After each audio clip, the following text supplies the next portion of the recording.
or affirm under penalty of law the testimony you're about to give will be the truth, the whole truth, and nothing but the truth? Yes. Thank you. Have a seat, and then the girl's going to put a microphone on all three. Okay. All right, if you could state your name, please. Sabrina Padilla. Thank you. You may proceed. Thank you, Mary. Good afternoon, Ms. Padilla. Can you tell the jury what you do for a living? I am a stay-at-home mom and caregiver. And how many kids do you have? 2. And how old are your kids? 23 and 9. Son and a daughter? Yes. Ms. Padilla, back in August of 2016, did you live at the Arroyo Villas apartment? Yes. Who did you live with back then? Myself and my 2 children. Okay. Did anyone else stay with you on and off? On and off, yes. My child's father. Okay. Mr. White? Yes. Do you know who Michelle Martens is? Yes. How did you know her? Just as my neighbor. Would you say you were friends? No. Not. Okay. Where was your, back in, may I approach him? You may. Take this one with the little one from the big one. Ms. Padilla, I'm going to show you what's been marked as, for identification, it states 253.1. Does that look familiar? Yes. Is that a layout of the apartment complex? Yes. Your Honor, the state would move into evidence states 253 and 253.1, which are identical, just one large and one small diagram of the Arroyo Villas complex. Any objection? No. All right, thank you. Before we ask any more questions, do you want to take that mic that's actually on the stand and lower it down just a little bit, and then scoot your chair in as much as you can? There we go. That's good. It'll be a minute. Thank you, may I publish? You may.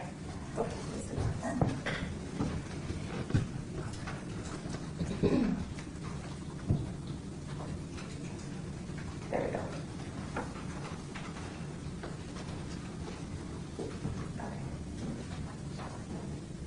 What apartment number did you live in the Arroyo Villas? 807. And do you know where Michelle Martens' apartment was? 808. So where was yours in relation to hers? So mine was underneath hers. Did your apartment have the same layout as hers? Yes. I'm going to show you what's been admitted as 243.1, which is a diagram. Is this a diagram of both yours and Michelle's apartment layout? Yes. Now, since you were right under the defendant, or I'm sorry, Ms. Martens, could you hear what was going on in her apartment above you? Footsteps, if doors were slammed, toilets were flushed, sometimes loud music. If the TV was playing at a normal level, No. would you hear that? No. Do you know the defendant in this matter, Fabian Gonzales? No, I know of him. Did you ever talk to him? No. Did you ever see him around? I saw him, yes. Was that back in August of 2016? Yes. Did you see when he moved in? Yes. Tell me about that. It was a Saturday evening, and him and Jessica, I'm assuming at the time, and another man pulled up in Michelle's car, and they were bringing in clothes on hangers, shoe boxes. I'm not sure if it was Fabian moving in or all of them. Somebody was moving in. I just know that. Did you recognize that other man that was there? No, he stayed in the car, so I didn't even get a good look at him. Do you know how long the defendant had been around when you saw that? Maybe a month, if that. Do you know who Jessica Kelley is? Yes. Is she one of the people you saw moving? Yes. Ms. Padilla, if you could just let her finish your question before you answer, Okay. that'd be great. Thank you. When you said that was a Saturday, was that the Saturday before Victoria Martens was killed? Yes. So just a few days before? Yes. That day, that Saturday, who was outside with you? Another neighbor, Vanessa and Barry White, and myself, and I want to say another neighbor, Pauline. What were y'all doing? Just sitting around, eating, having drinks. Did you call that a barbecue? Oh yeah, we go to cookout. Where was that? In front of my apartment. Outside. So there's some stairs coming down from Michelle's? Were you right in that Yes. area?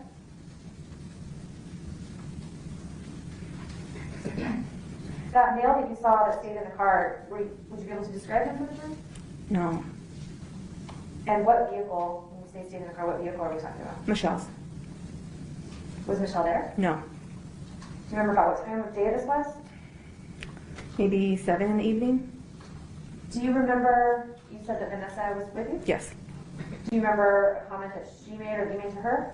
I believe she made a comment saying, it looks like we're getting new neighbors, like sarcastically. Yes. Did you or Barry White, your child's father, have any concerns about these people going up the stairs? He did. He was worried that, they didn't. Objection, hearsay.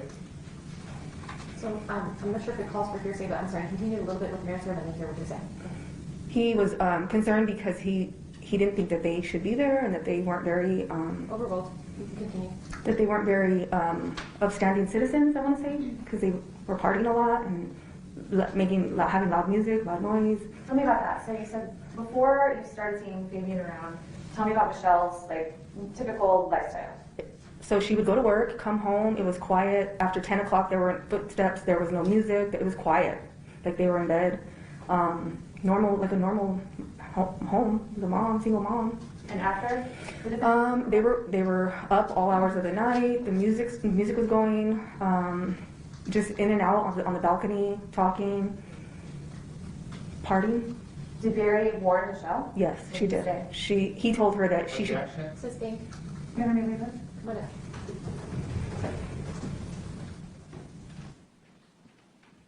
He showed concern and he told her she should be careful about who she brings around her kids and has in her home. Okay. You know. So, what was your impression of the defendant and Jessica when you saw them that day? I just thought Jessica was rude and not friendly. And Fabian, I knew he probably was a drug user by the way he was, walking and carrying on and just a nuisance. Like he was loud and played loud music and And that went just on not starting from the time he came. Yeah. Okay. 3 nights in the nights before the homicide, leading up, just a few nights before, did you hear things coming from Michelle's apartment? Just loud music and lots of footsteps. Do you remember there being a few nights in a row of partying? Yes.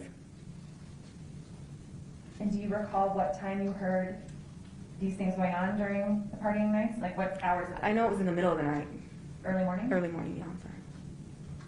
Where would you hear them? So they're right above you. So They're right above her bedroom's right above my bedroom, so it could be in the master bedroom. in the early morning hours of August 23rd, which was the day that was Victoria's birthday, did you smell anything coming from the apartment? Michelle's apartment? So the day before the murder? So she's murdered on the 23rd, and then the police and everyone arrived on the 24th, if that helps. So early in the morning on the 23rd, after midnight. Yeah, there was. Yes, there was. Did you smell anything? Yes. What did you smell? I told Barry I thought it smelled like crack. I didn't know what it was, but it was a different smell. It wasn't marijuana. Was this a normal No. smell No. to be coming from Michelle's apartment? No. Would you say there was a shift in her lifestyle? Yes. So the day of Victoria's murder, which is the 23rd, did you see Victoria that day? Yes. Who was she with? She was standing at the top of the stairs by herself, but Jessica Kelley was at the bottom of the stairs. And about what time was this? I want to say around 7 in the evening. Did you talk to them? Yes, I talked to Victoria. What did you talk to Victoria about? She was telling us that it was her birthday the next day and that she was going to have a party and that she was going to invite my son. And I asked her what she wanted for her birthday, and she was telling me an American doll. And she was excited, and she had gotten a new kitten. And she wanted to show us her kitten. If you need a break, just let us know. Okay. During that conversation that you were having with Victoria, how was Jessica acting? She was her bodyguard. She kept answering her question, like the questions I was asking Victoria, she would answer. And I just wanted to get an answer from Victoria, and I kind of looked at Jessica like, who are you?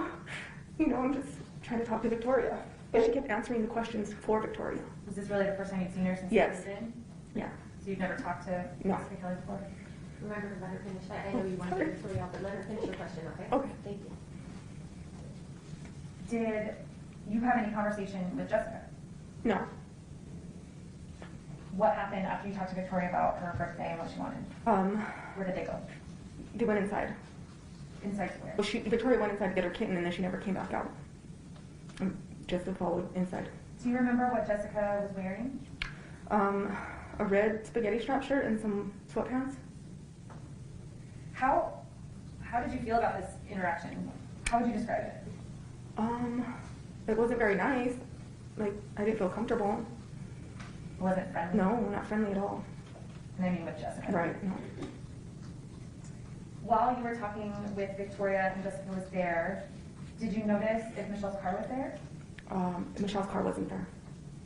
Do you know if Michelle arrived home that evening? No, I don't know. Do you remember seeing Michelle and Fabian come back and have a conversation about cigarettes with Jessica? Yes. Tell us about that. Michelle came and I believe Fabian stayed in the car, and Michelle ran upstairs to give Jessica the cigarettes, and Jessica got mad because she brought the wrong cigarettes and started cussing at Michelle. and then Michelle got back in the car with Fabian and they left again. Did Michelle ever go in the apartment? The door was open, so she just kind of went to the doorway, and then Jessica got mad and threw the cigarettes and cussed her out, and they left again. Do you remember about what time that was? It had to have been between 7 and 8. Do you remember who was driving the car? No. Did you notice anything about the way Michelle looked? Yes, she didn't seem like herself. She has never really looked at me in the face or given me eye contact, and that night she did. She looked at me, right in my eyes and gave me like a really dirty look. And it kind of concerned me, but she just left. She talked to the other neighbor and was friendly with the other neighbor, so then she just left. So that was it. Did you have an opinion on whether or not she was under the influence? Yes, I thought she was high. And when you say high, do you have this? No, on some type of drug, under the influence, yeah. Did you have an opportunity to observe the defendant at that time? No. Closely?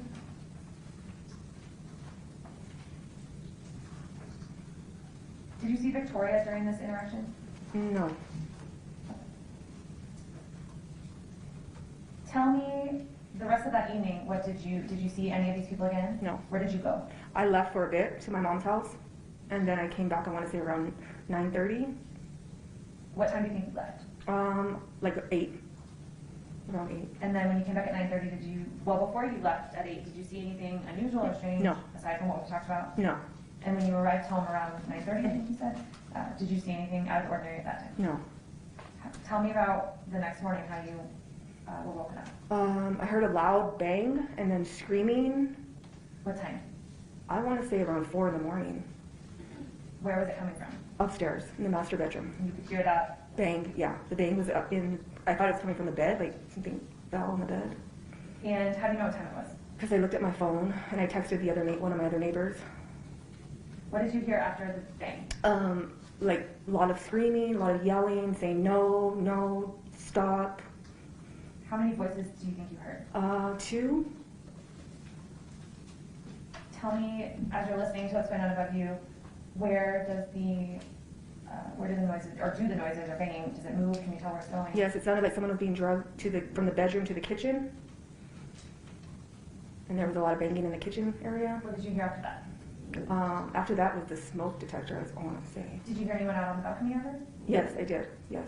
Did you hear a conversation? I heard a conversation, someone saying, don't do this here, Fabian. And then a male's voice said, why are you tripping on me, Jessica?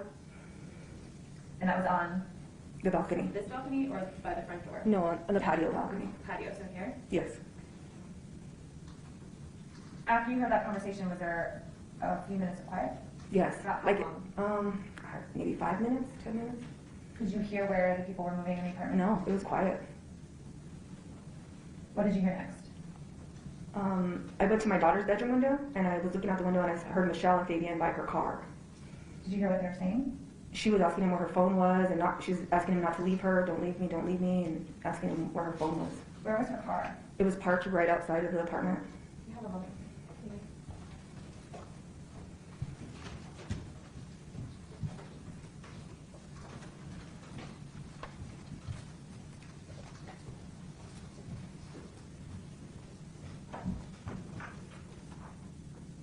I'm going to show you stage 4.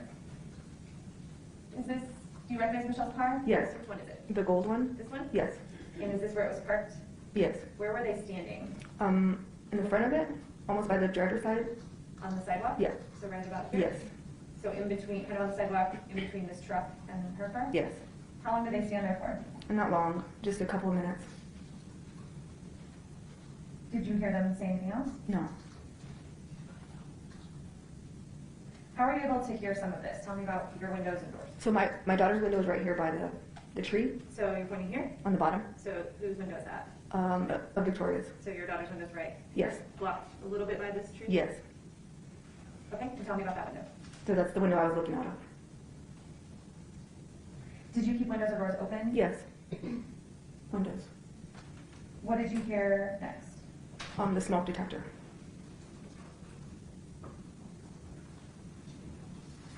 Did you see if... You want to keep your voice on the console table so we can hear you? Continue.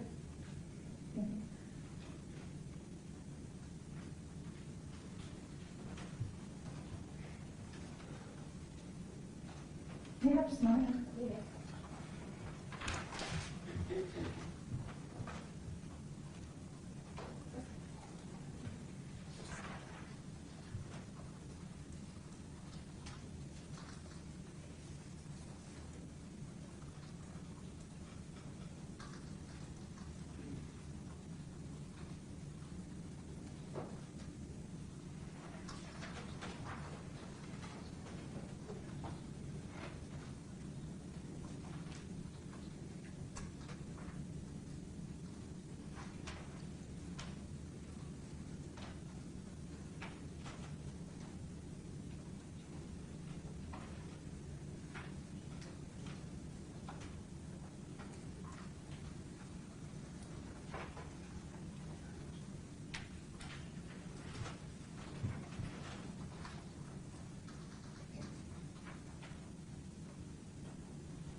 How long did did this fight happening in the apartment above you last for? How many minutes? Maybe 5 or 10 minutes. Do you remember giving a statement to the police when this first happened? Yes, yes, Do you remember thinking that it was about 20 or 30 minutes? probably, maybe, yes, It's a while ago. yeah. You said earlier that do you think now it could be closer to 20 minutes, or do you think it's more like 5 minutes? I think I was referring to the whole incident, like, not just the banging and the fighting. The banging and fighting was like 5 to 10 minutes, but the whole incident from the smoke detectors going off to hearing people on the balcony to the fighting was like 30 minutes, 20, 30 minutes. The thing that woke you up all the way to the smoke detectors was about 20 or Yeah. 30? Yes. You testified just a little while ago that you think you left around 8. Is it possible you could have left a little earlier? Maybe 7? How long after you heard the conversation about cigarettes between Ms. Martens and Jessica Kelley, like how long after that did you leave? I don't know, I want to say within the hour. I don't recall. You also testified that you heard all this partying in the nights leading up to this. Yes. Was this night another night of partying? No, this night was quiet. Do you see Fabian Gonzales, the man that was living in Victoria's apartment back in 2016 in the courtroom today? Yes. Can you identify him by article of clothing? Is it lavender? Lavender shirt? Your Honor, may the record reflect that the witness has identified the defendant? The record will so reflect. I'll pass the witness. Cross-examination.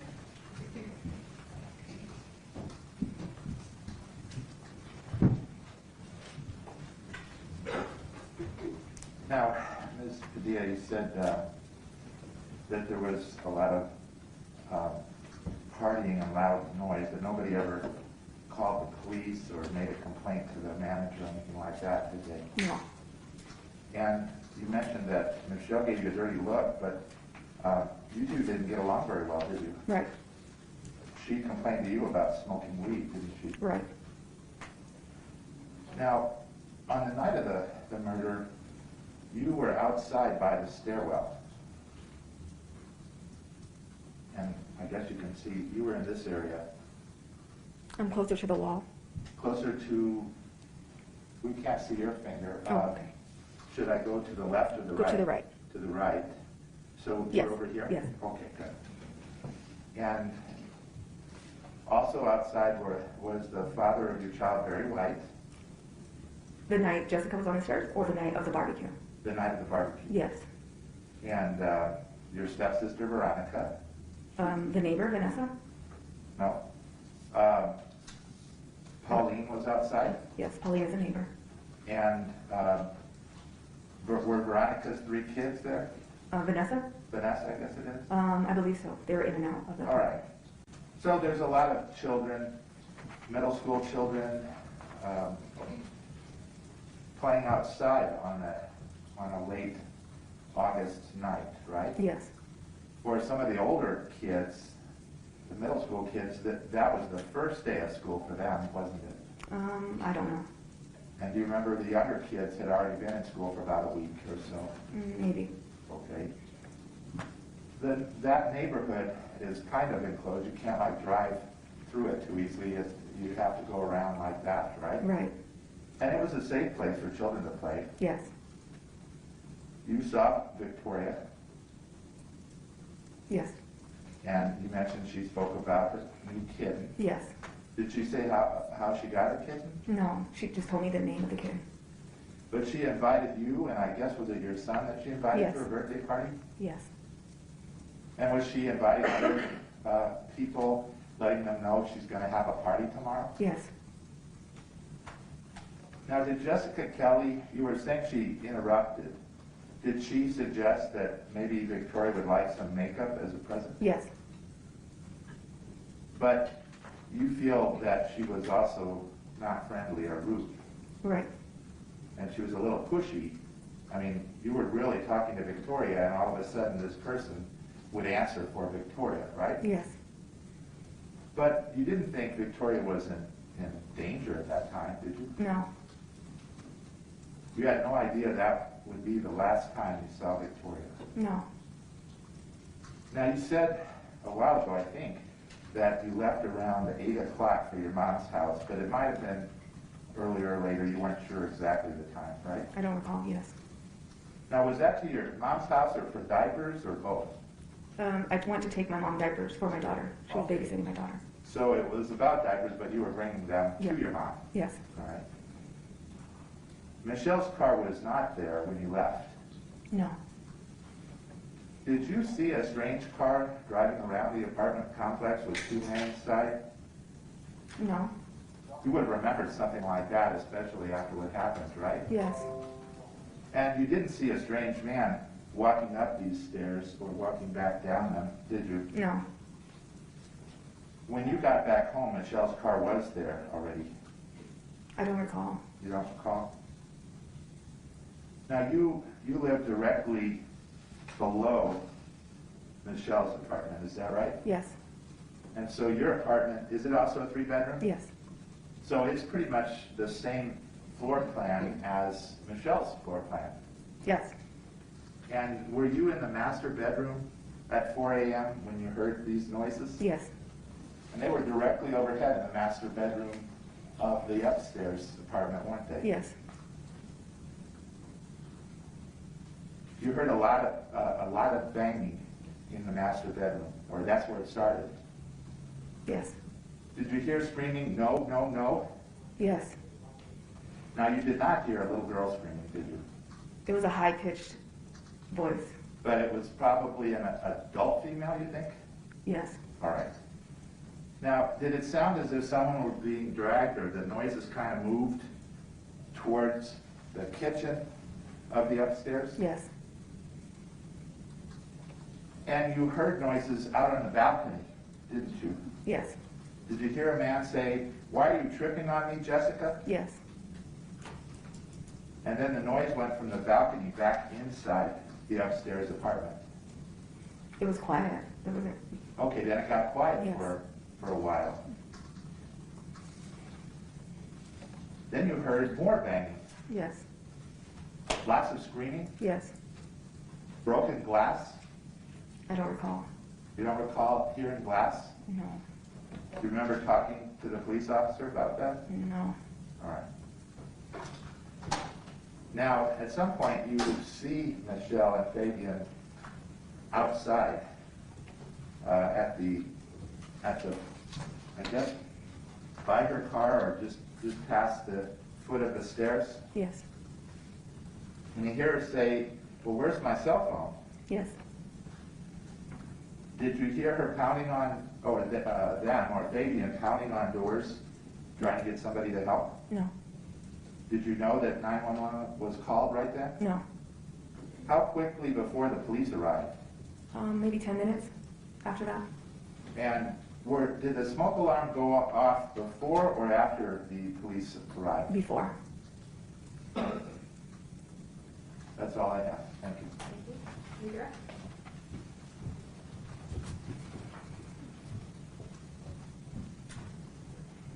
Just to clarify, you were asking questions about the gathering sort of down here with the neighbors.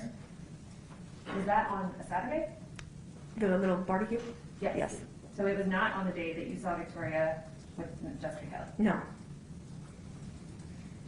When you saw Victoria with Jessica Kelley, was your son with you? Yes. Did your son play with Victoria that day? I don't recall. They did play together, but I don't remember if he did that day. Did you describe seeing them on the steps and then them going back up inside? Where did you and your son go? We went in the apartment. And you didn't see Victoria the rest of that day? Right. And did your son leave with No. you? So do you think they played together that day? No. Maybe earlier in the day. I don't remember. How old was your son? At that time? Yeah. 3 or 4. So he didn't go to school? No. So that was a school day for Victoria? I believe so. So it's unlikely they played together that day? Right. Now, when you saw Michelle and the defendant outside, standing right here, tell me again what you heard them say. She kept asking Fabian, where's her cell phone? And don't leave, don't leave. Did either of them go back up the stairs into the apartment? No. Did you hear anything about Victoria? No. No further questions, John. Okay, can you may this witness be excused? Yes, you may, Your Honor. All right, you may step down, thank you.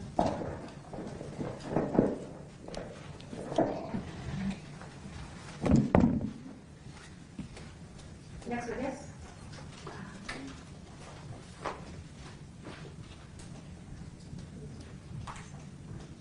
The state solemnly swear or affirm under penalty of law the testimony about the gift will be the truth, the whole truth, and nothing but the truth? I do. Thank you. Have a seat.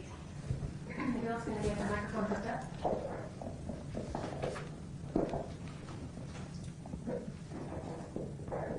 I'm also going to have you scoot in close to the other microphone.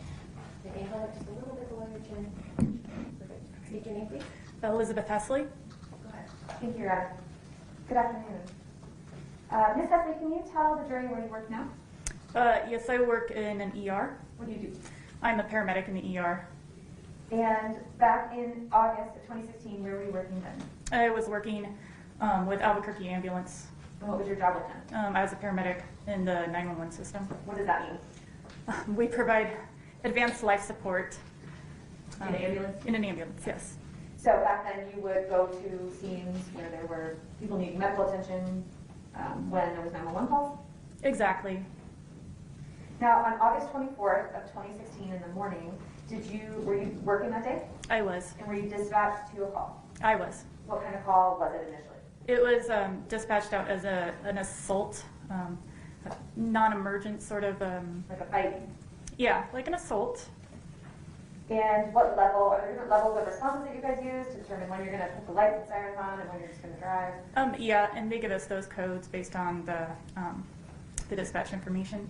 So someone makes a determination, this is the most serious, we're going to scream down the road with the lights and sirens, or don't put your lights and sirens on. And That's correct. what level was this? This was no lights and sirens. Do you remember about what time this was in the morning? It was, I want to say like 4 or 5 o'clock in the morning. Would looking at your the report from Albuquerque Ambulance help refresh your memory? Yes. May I approach? You may. Tell me if this is the page you need or if that is going to help us out. Yes, this is correct. Okay. Has your memory been refreshed? Yeah. What time about, or what time were you dispatched? 4:48. So who was with you? Who's in the ambulance with you? My EMT, his first name's Bobby. I can't remember what his last name is. And let me ask you, this is a good time to ask, what is the difference between a paramedic and an EMT? So an EMT has very minimal medications and less, I would say, invasive procedures that they can perform. So they wouldn't be able to do a tube or to help breathe or administer shocks. So were you the highest level Yes. of care on that ambulance unit? Yes, And how many people are there, just you and the EMT? that's correct. When you arrived, where did you go? Well, an officer approached us and kind of told us what was going on and how many people there were, and told us about a girl in the apartment that was cut up and set on fire.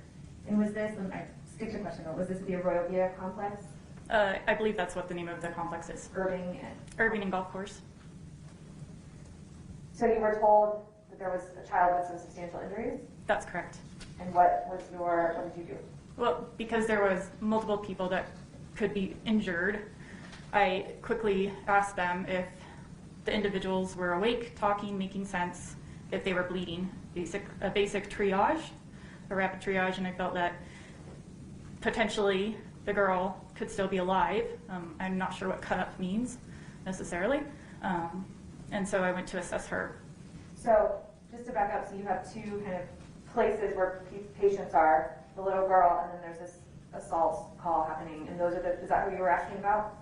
Yeah, the assaults would have been Michelle, Fabian, and Miss Kelley. So you asked for a quick assessment. Are they walking, talking, no one's passing? Exactly. And you made the priority to go check on Victoria Martens? That's correct. Now, tell me what happened where did you go? We went up to, I believe it's a second story, third story apartment, and I entered with an officer through it would be a living room, and towards the kitchen, and we went left, and there was a bathroom there. Let me show you this diagram,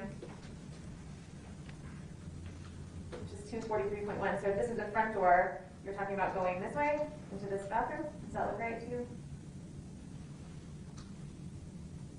The kitchen was towards the back of the apartment. This is I don't know what this is.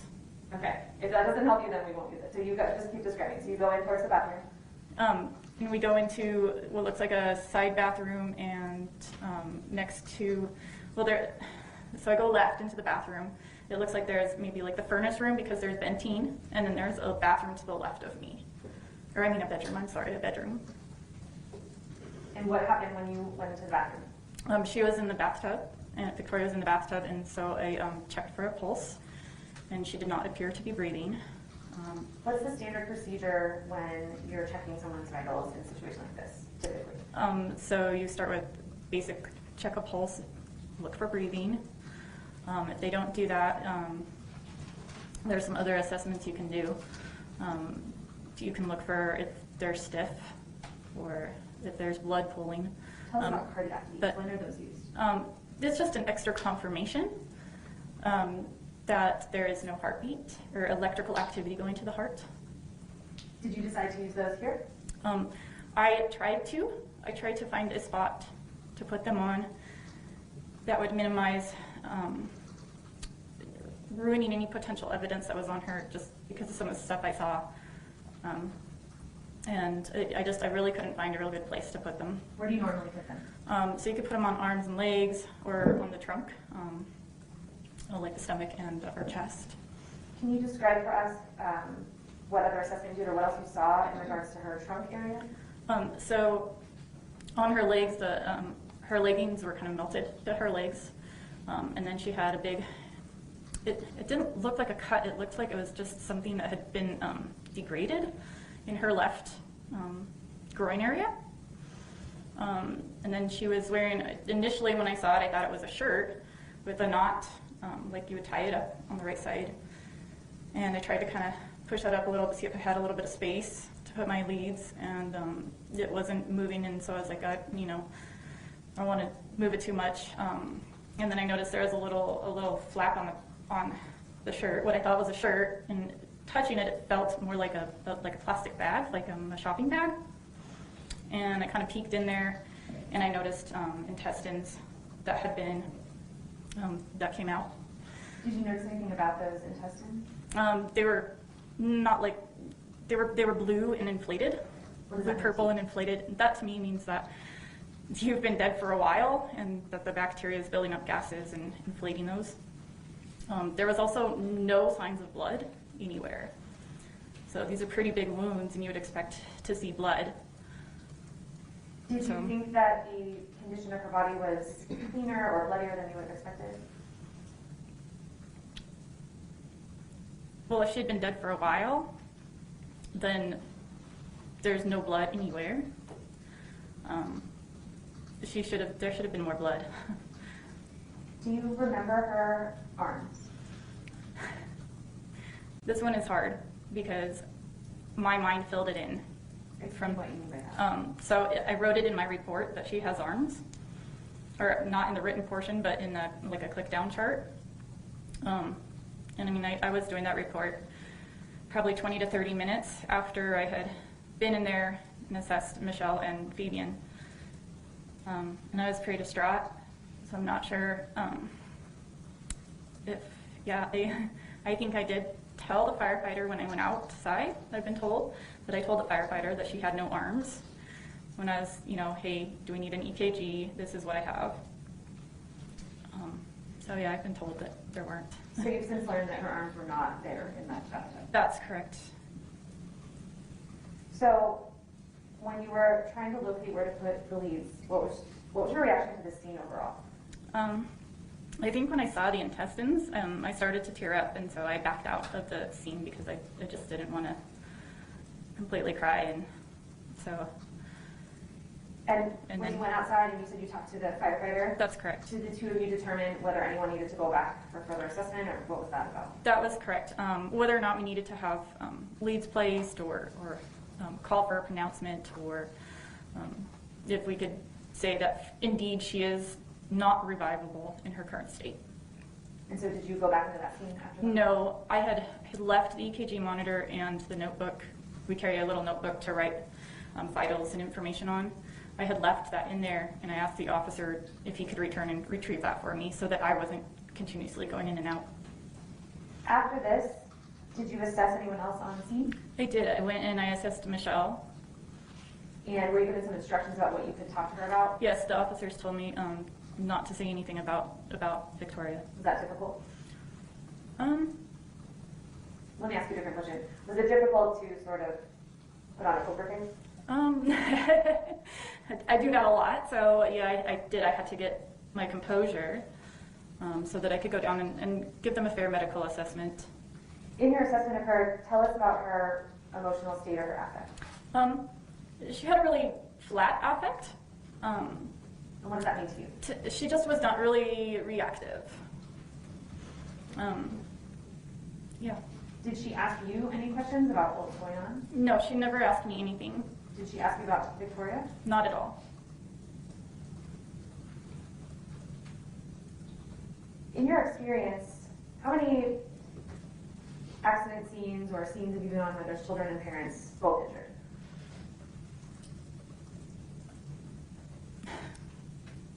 Maybe 10 or more. Okay. What about where parents are on scene and there's an injured child?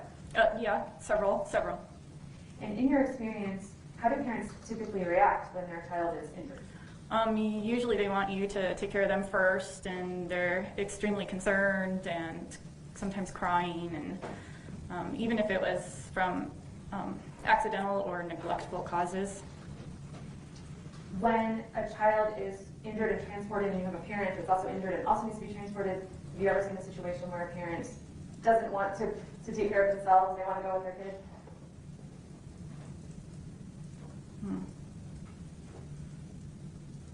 I'm not sure how to answer that. I'm sorry. Do parents typically care more about their child than their own injuries? Yes, I'd say that. Yeah. Did you also assess the defendant in this case? Yes, I did. And what was he like? Well, he looked like he had been hit in the nose, and so there was quite a bit of blood on his shirt and shorts. He said that he was fine, that he didn't need me, and so Was it a quick assessment?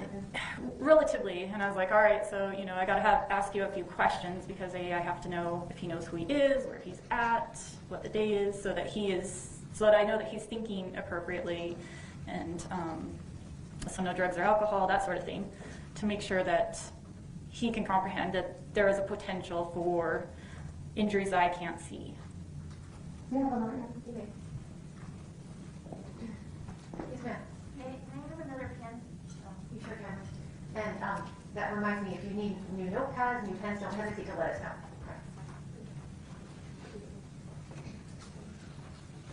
We'll pass the witness room. All right, thank you. Cross-examination.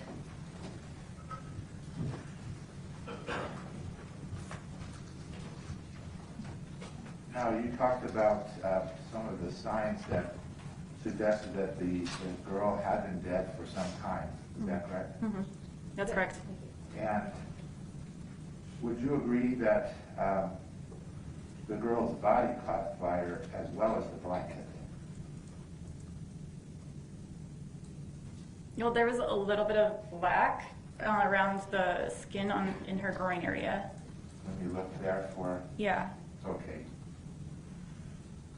Now, if you'd come much earlier, let's say a young girl stops breathing for 1 to 2 minutes and even turns blue, that child can be revived.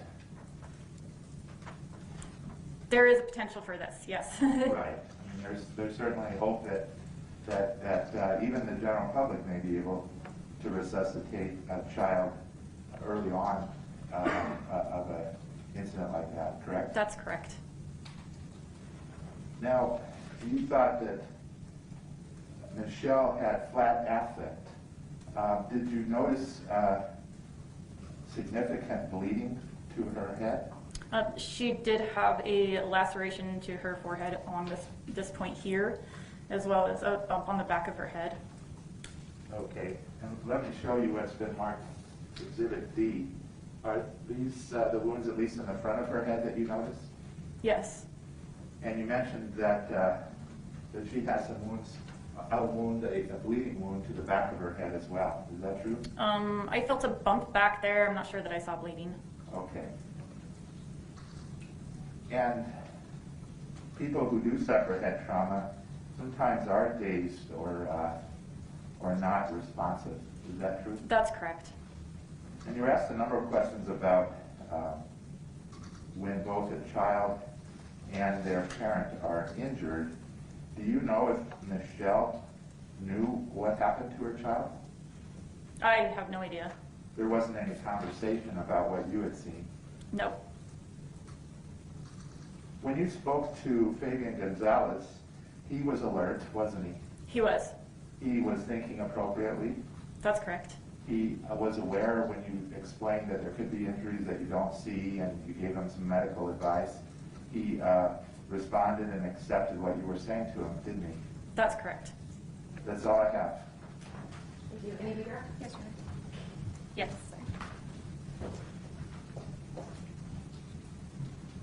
Ms. Hesley, when parents don't know the condition of their child and their child is in danger, do they typically ask about them? They would ask about them, yes. No further questions, Jen. All right, thank you. May this witness be excused? She may. You may sit down. Thank you. All right, thank you. Let me have the parties approach. Do you solemnly swear or affirm under penalty of law the testimony you're about to give will be the truth, the whole truth, and nothing but the truth? Yes. Thank you. Have a seat. My Bill's going to hook up a microphone to you. Okay.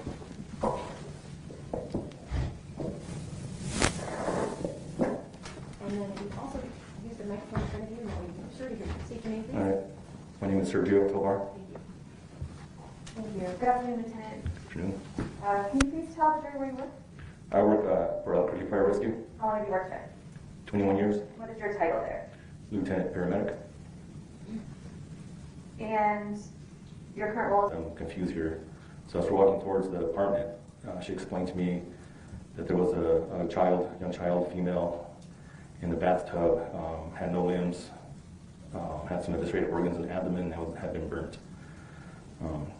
So as we got closer to the apartment, to the front door, so I was kind of thinking again, like, well, what do you need from me? Do you need help to confirm the death, or explain to me again what's going on?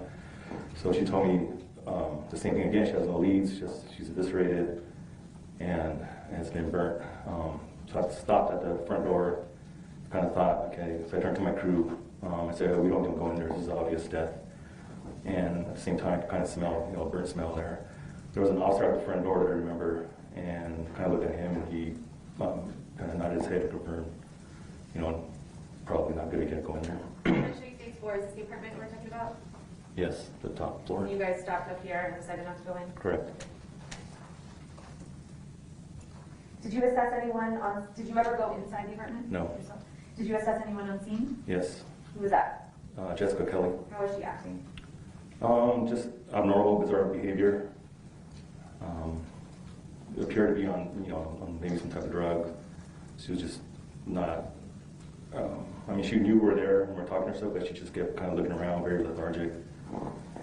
Did she answer your questions at least? She did answer the questions slowly. Also, her speech was slurred.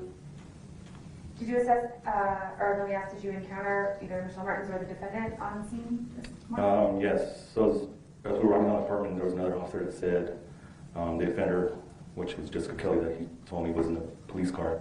And I think before we assessed her, he asked us if we could just check on the other two real quick. So you didn't do a full workup on No. So I just we stopped at each of the different police cars where they were in, asked, I think we went to Fabian first, asked him, are you hurt? Do you need to go to the hospital? And he said no. He said he's okay. So then we proceeded to the next police car where Michelle was in, asked her the same thing, are you hurt? Do you need to go to the hospital? She said no. And then, so that's when I think when we proceeded to the third police car with Jessica Kelley. And from what I remember, the ambulance crew asked us if we need anything, and I told them if you wanted to just double check with the other two, again, just to make sure they don't want to be transported. How did the defendant and Michelle, did they appear to be under the influence to you? Fabian didn't. He seemed fine to me. It seemed like nothing, he acted like nothing happened. What about Michelle Martens? Michelle, I remember she kind of had a blank stare initially when we got there, but she did acknowledge that we were there and answered questions appropriately. Did either of them ask about Victoria? No.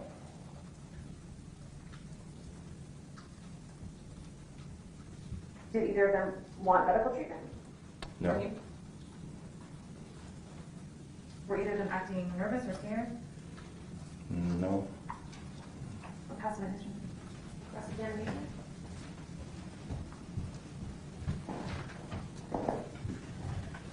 Judge.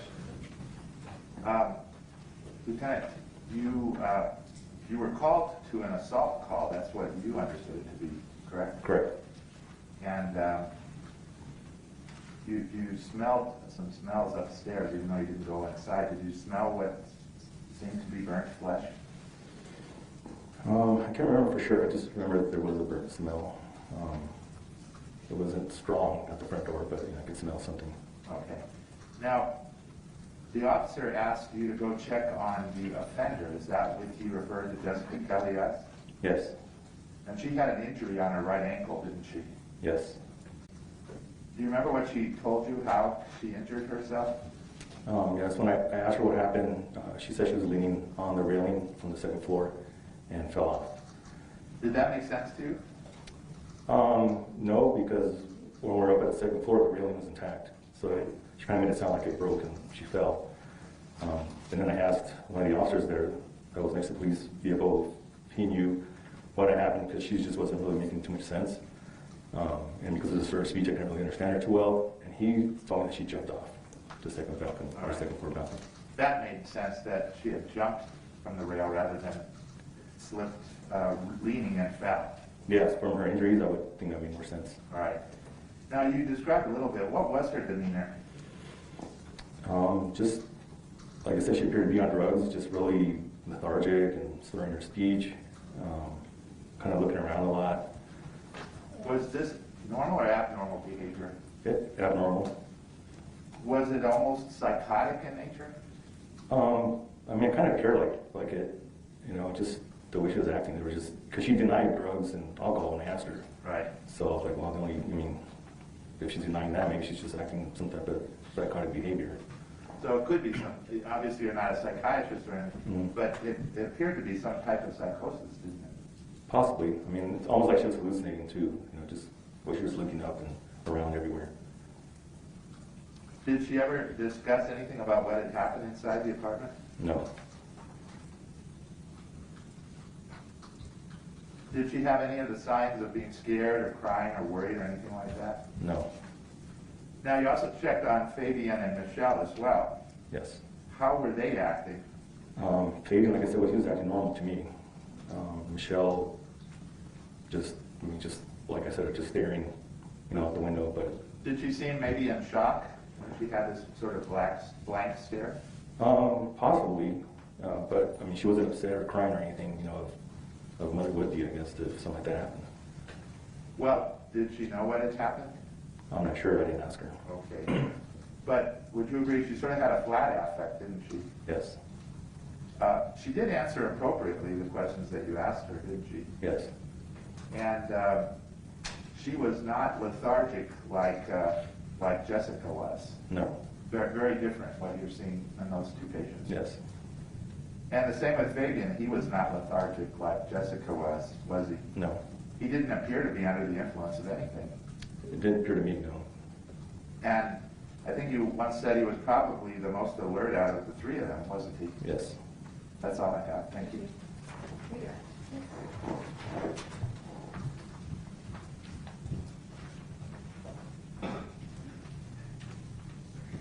You testified on cross that you didn't think that Michelle Martens was acting like a mother should be, or would have been.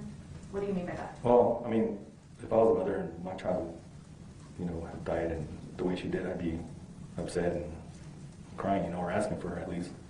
Did she ask about it? No. Have you had experience with other parents with injured children? Yes. How do they normally act? They're very worried and upset about them, wanting us, to help their children or child. Have you ever had to separate an injured child from its parent? Yes. And how does that go with it? Objection, Your Honor, relevance.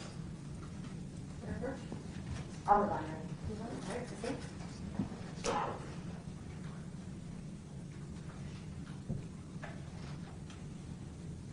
You said the defendant was acting normal. Is that right? Mm-hmm. Yes. Did he, do you know how long he'd been sitting in the police car? No.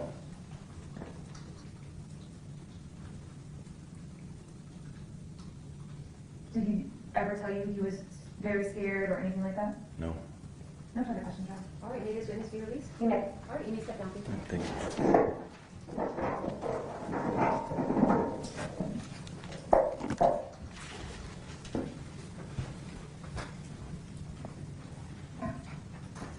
All right, we are going to adjourn for the week. We will be back starting right at 9 o'clock on Monday.